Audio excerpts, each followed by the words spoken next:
प्राथमिक और माध्यमिक शालाओं के छात्रों को गणवेश प्राप्त हो चुकी हैं। शालाओं को गणवेश प्रदान की जा चुकी हैं। लगभग सभी शालाओं में गणवेश पहुंच चुकी हैं।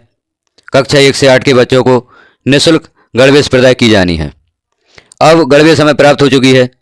इनकी प्राप्ति हमें एम शिक्षा मित्र ऐप पर करना है। तो एम शिक्षा मित्र ऐप पर किस प्रकार से गणवेश की प्राप्ति दर्ज करना है और किस प्रकार छात्रों को गणवेश वितरण दर्ज करना है, यह हम देखते हैं। तो सर्वप्रथम आप एम शिक्षा मित्र ऐप को प्रभारी की लॉगिन आईडी से लॉगिन करें, क्योंकि गणवेश प्राप्ति और गणवेश वितरण प्रभारी की लॉगिन आईडी से ही किया जाना है। एम शिक्षा मित्र पर जो एंट्री होगी वह प्रभारी द्वारा ही की जाएगी। अतः शाला प्रभारी एम शिक्षा मित्र को लॉगिन करें और आगे की प्रक्रिया देखें किस प्रकार से गणवेश प्राप्ति दर्ज करना है और गणवेश वितरण दर्ज किया जाना है। आपने अपने विद्यालय में गणवेश प्राप्ति के समय समूह को यह पावती दी होगी। इस पावती में दी गई संख्या का भी जब गणवेश प्राप्ति दर्ज करें तो मिलान करें कि जो संख्या वहां पर शो हो रही है उसी संख्या की आपने समूह को पावती दी है, क्योंकि यही संख्या ऐप पर शो होती है।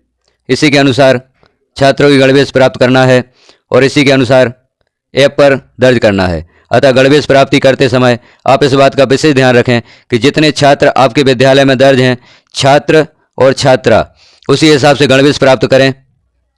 अन्यथा जब आप एंट्री करेंगे तो एंट्री में मिस्टेक भी हो सकती है। अतः इस संख्या का अच्छे से मिलान करें। गणवेश प्राप्ति के समय जो पावती आपने दी है, जो छात्र आपके विद्यालय में दर्ज हैं, छात्र संख्या और छात्राओं की संख्या के अनुसार ही संख्या का मिलान कर गणवेश प्राप्ति करें। एम शिक्षा मित्र को लॉगिन करते ही यह ऑप्शन दिखाई देते हैं, जिसमें ऊपर विद्यार्थी शिक्षक स्कूल टैबलेट प्रतिपूर्ति के बगल में यूनिफॉर्म वितरण, जो यूनिफॉर्म दर्ज करना है, प्राप्ति दर्ज करना है, वितरण करना है, यह इसी ऑप्शन से कार्य किया जाएगा, यूनिफॉर्म वितरण। अतः यहाँ पर हम यूनिफॉर्म वितरण ऑप्शन को क्लिक करते हैं और अगला पेज ओपन होता है। यहाँ हमें इन 3 ऑप्शंस पर कार्य करना होगा। सर्वप्रथम डाटा डाउनलोड करें को क्लिक करेंगे तो डाटा डाउनलोड हो जाएगा। फिर गणवेश प्राप्ति दर्ज करें को क्लिक करेंगे तो यहाँ से गणवेश प्राप्ति दर्ज होगी। और जब हम छात्रों को गणवेश वितरण कर देंगे तो यहाँ पर गणवेश वितरण करें, यहाँ पर वितरण की जानकारी हमें दर्ज करनी होगी। अब हम यहाँ कार्य प्रारंभ करते हैं। क्लिक करते हैं यूनिफॉर्म वितरण। यूनिफॉर्म वितरण क्लिक करते ही 3 ऑप्शन दिखाई देते हैं, जहाँ पर हमें सबसे पहले डाटा डाउनलोड करें को क्लिक कर देना है।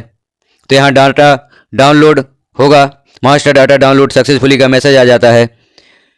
अब गणवेश प्राप्ति दर्ज करना है तो द्वितीय ऑप्शन, सेकंड ऑप्शन जो है गणवेश प्राप्ति दर्ज करें, इसे क्लिक कर देते हैं। यहाँ से सिलेक्ट सेक्शन, यहाँ पर वर्ष को हमें सिलेक्ट करना है, जिस वर्ष की हम गणवेश वितरण करना चाहते हैं। तो 2023-24 को यहाँ क्लिक कर देते हैं और सुरक्षित करें पर क्लिक कर देते हैं।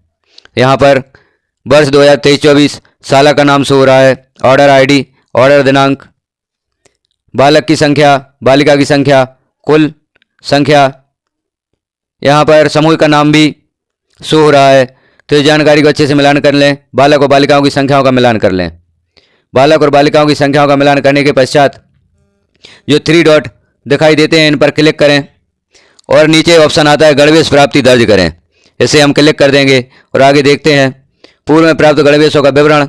यहाँ पर 17-23-24 चूँकि पूर्व में गणवेश प्राप्ति नहीं हुई है तो यहाँ नो डाटा फाउंड आएगा। अब यहाँ पर जो ऑप्शन दिखाई देता है गणवेश प्राप्ति दर्ज करें, इस पर क्लिक कर देते हैं।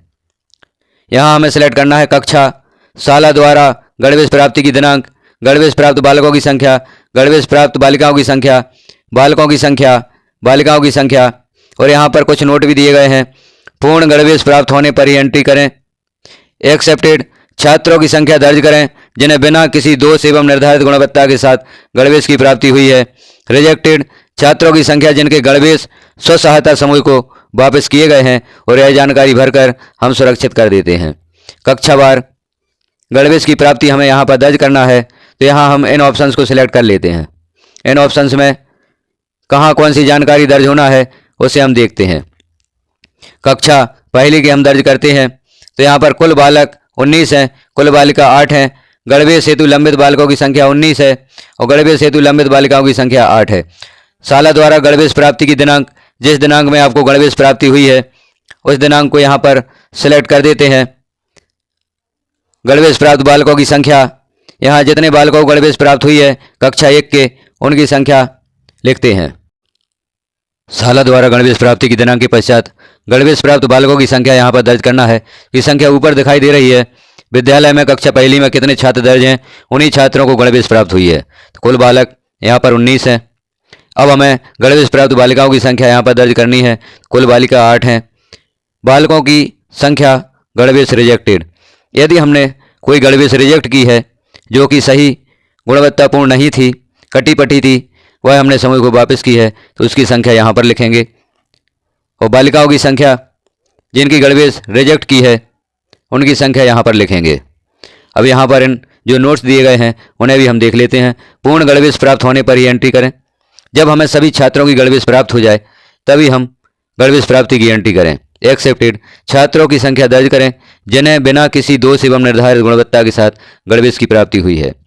रिजेक्टेड, छात्रों की संख्या दर्ज करें जिनके गणवेश स्व सहायता समूह को वापस किए गए। इस प्रकार से सभी नोट को ध्यानपूर्वक देखते हुए यहाँ हम गणवेश की एंट्री दर्ज करते हैं।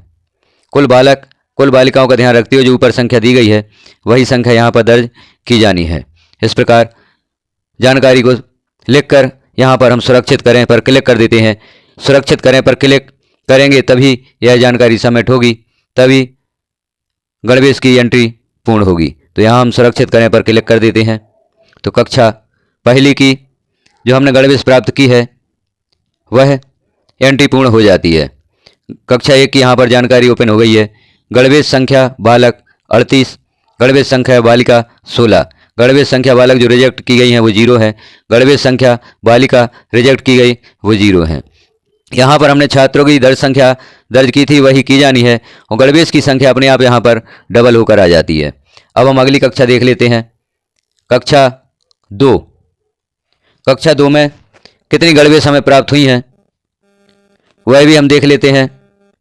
और जो गणवेश प्राप्त हुई हैं, जितने छात्रों को गणवेश प्राप्त हुई हैं, कक्षा 2 की भी हम इसी प्रकार से एंट्री कर देते हैं। जिस प्रकार से हमने कक्षा 1 की गणवेश दर्ज की थी उसी प्रकार से कक्षा 2 की भी गणवेश यहाँ पर दर्ज करनी है। शाला द्वारा गणवेश प्राप्ति की दिनांक, जिस दिनांक में आपको गणवेश प्राप्त हुई हैं उसे सिलेक्ट करें। गणवेश प्राप्त बालकों की संख्या यहाँ ऊपर दी भी गई है, जितने छात्रों को गणवेश प्राप्त हुई है। गणवेश प्राप्त बालिकाओं की संख्या यहाँ पर दर्ज कर देते हैं। बालकों की संख्या जिनकी गणवेश रिजेक्ट की गई, यदि रिजेक्ट की गई है तो यहाँ पर संख्या लिखें, यदि रिजेक्ट नहीं की गई है तो यहाँ पर 0 दर्ज करें और इस जानकारी को सुरक्षित कर देते हैं। सुरक्षित करते ही कक्षा 2 की गणवेश प्राप्ति की एंट्री पूर्ण हो जाती है और इसकी जानकारी हमें पुनः शो होती है। कक्षा 1, कक्षा 2, यहाँ पर संख्या का मिलान कर लें। गणवेश संख्या जो प्राप्त हुई है, जैसे बालकों को गणवेश संख्या 26 प्राप्त हुई है, बालिकाओं को 38 प्राप्त हुई है, रिजेक्टेड 0 है और बालिकाओं की गणवेश की रिजेक्टेड संख्या 0 है। अब अगली कक्षा की एंट्री हमें करना है तो इसी प्रकार से कक्षा 3 या कक्षा 4, कक्षा 5, कक्षा 6 अन्य कक्षाओं की गणवेश प्राप्ति हम इसी प्रक्रिया के द्वारा दर्ज कर लेते हैं। कक्षावार यहाँ पर छात्रों की संख्या शो होती है और इस संख्या को यहाँ पर दर्ज करते हुए हम सुरक्षित करते जाते हैं। हमारा गणवेश प्राप्ति का कार्य पूर्ण हो जाता है। तो सभी कक्षाओं की आपको गणवेश प्राप्ति यहाँ पर दर्ज करना है। सावधानी पूर्वक जो भी छात्र आपके विद्यालय में दर्ज हैं उनकी गणवेश प्राप्त करें और सही संख्या को यहाँ पर दर्ज करें। मुझे विश्वास है गणवेश प्राप्ति किस प्रकार से दर्ज की जानी है यह जानकारी आपने पूर्ण रूप से समझ ली होगी और इस प्रकार से आप अपना कार्य पूर्ण कर सकेंगे। यदि अभी कोई डाउट है तो कमेंट में ज़रूर बताएं, उस समस्या का हल भी मैं प्रदान करने का प्रयास करूंगा। जानकारी कैसी लगी आपको कमेंट में ज़रूर बताएं। चैनल और पहली बार है तो चैनल को सब्सक्राइब करें, वीडियो को लाइक करें और अन्य साथियों तक शेयर करें ताकि 2023-24 में प्राप्त होने वाली गणवेश प्राप्ति दर्ज कर सकें। और आगे हम देखते हैं किस प्रकार से गणवेश वितरण की जानी है। जब हम गणवेश प्राप्ति पूर्ण रूप से दर्ज कर देते हैं तो यहाँ पर गणवेश की संख्या शो होने लगती है। जैसे कक्षा 1 में कितनी गणवेश प्राप्त हुई, कक्षा 2 में कितनी गणवेश प्राप्त हुई, यहाँ पर संख्या डबल होकर आती है। जो हमने छात्रों की संख्या दर्ज की थी, एक एक छात्र को 2-2 गणवेश प्राप्त हुई है, तो गणवेश की संख्या डबल यहाँ पर शो होती है। 2-2 के हिसाब से प्रति बालक के हिसाब से यहाँ एक छात्र को 2 गणवेश प्रदान की गई हैं। तो जो हमने बालिकाओं की संख्या दर्ज की थी, गणवेश की संख्या दोगुनी होकर यहाँ पर शो होती है। यहाँ पर सभी कक्षाओं की संख्या शो हो रही है। इसका अर्थ है कि हमारा गणवेश प्राप्ति का कार्य पूर्ण हो चुका है। अब हम आगे देखते हैं गणवेश वितरण किस प्रकार से करना है। तो गणवेश प्राप्ति दर्ज हम कर चुके हैं। गणवेश वितरित करें, इसे क्लिक कर देते हैं। यहाँ पर सेशन सिलेक्ट करते हैं और सुरक्षित करें पर क्लिक कर देते हैं। आगे जानकारी ओपन होती है।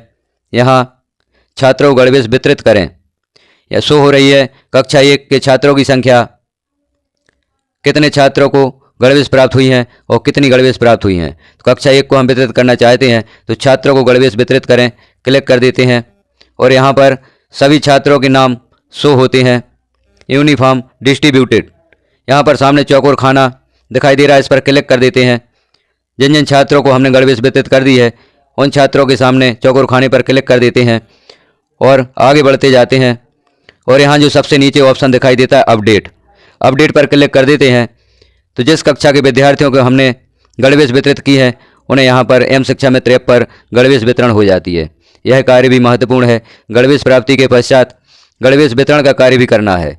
तो जैसे हमने देखा छात्रों के नाम शो होते हैं, उनके सामने यूनिफॉर्म डिस्ट्रीब्यूटेड का ऑप्शन आता है, चौकोर खाने पर क्लिक करते जाना है, सही का टिक आ जाता है। सभी छात्रों की एंट्री दर्ज करते हुए नीचे जो अपडेट का ऑप्शन आता है इसे क्लिक कर देते हैं तो छात्रों को गणवेश वितरित हो जाती है। इस प्रकार से हमें यह गणवेश वितरण का कार्य पूर्ण करना है। वीडियो को पूरा देखने के लिए आपका धन्यवाद और मुझे विश्वास है कि जानकारी आपको पूर्ण रूप से समझ में आ गई होगी। इस प्रकार से आप अपना कार्य आसानी से कर सकेंगे।